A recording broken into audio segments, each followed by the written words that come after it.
Presidente, o Sr. Ministro referiu-se à ação social escolar, referiu inclusivamente o aumento da verba que é consignada para bolsas.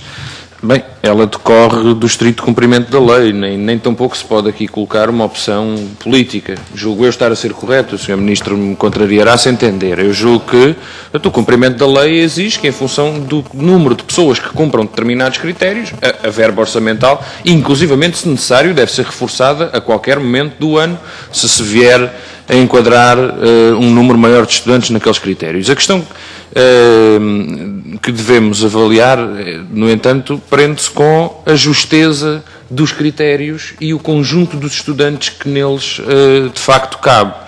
Se o Sr. Ministro, eu já agora deixava-lhe esta pergunta, se tivesse esse dado, julgo que seria interessante. Quantas bolsas máximas existem no sistema de ensino superior público português? Quantos estudantes usufruem da bolsa máxima?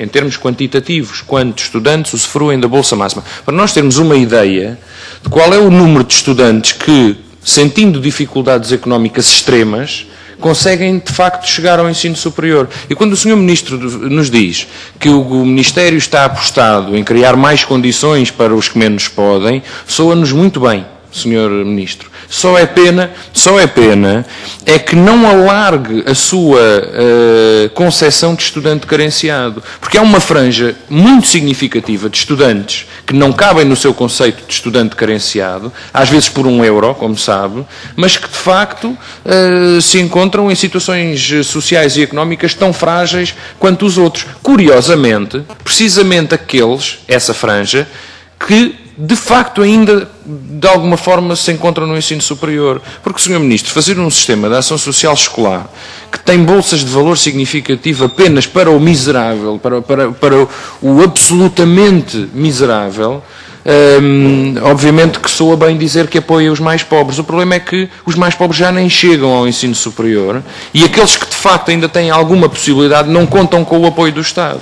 E os 3.800, não estou em erro, empréstimos que o Governo apadrinhou na banca portuguesa para fazer face aos custos de frequência do ensino superior, de acordo com os dados que o próprio Ministério aqui nos trouxe na última reunião que tivemos, cerca de metade desse valor é precisamente dessa franja, daqueles que se encontram algures no limiar de ter acesso às bolsas mínimas ou não ter. Porque aquele relatório dava-nos nota de dois grupos muito distintos, nós tomámos boa nota disso.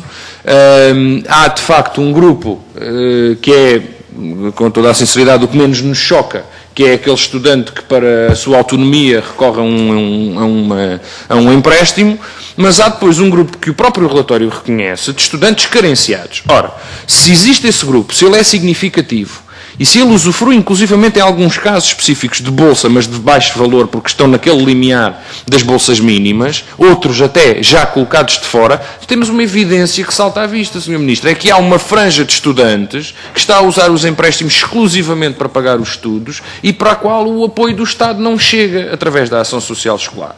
Sobre esta consideração, gostava de ouvir alguma palavra do Sr. Ministro. Digo-lhe ainda que o Grupo Parlamentar do PCP visitou há pouco tempo, como certamente saberá, o Instituto Politécnico da Guarda, onde verificámos, no que toca aos serviços de ação social indireta, uma situação bastante preocupante. Desde chuva no interior do edifício, tetos que já desabaram, mas essa é uma situação que, de certa forma, se vai repetindo em alguns casos mais graves do nosso país nos serviços de ação social indireta.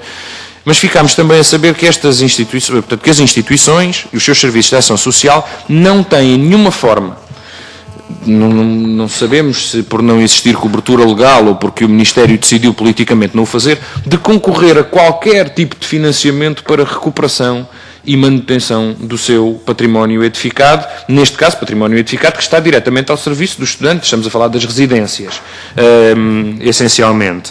Eu teria muitas outras coisas, o Sr. Presidente já me está a chamar a atenção e justamente, por isso coloco-lhe apenas só mais uma questão, ainda teremos uma outra ronda. O censo de 2007 e 2008 colocaram quantos doutorados? Chegámos aos 1000, que o Sr. Ministro anunciou, é uma pergunta, se chegámos, em que cumprimento em que grau de cumprimento ficámos, e queria lhe perguntar também muito simplesmente, qual vai ser a continuidade dos projetos de ciência 2007 e 2008 em relação aos projetos e aos investigadores propriamente ditos. Porque isto é de facto importante. Nós podemos saber que o Sr. Ministro está a pensar abrir mais 1000 vagas em 2009, 2010, por exemplo, imaginemos, mas qual vai ser a ponderação para estes projetos, estes investigadores que já cá estão e que não sabem, no fim do seu contrato, o que vai ser feito dos seus projetos? Obrigado, e da sua carreira.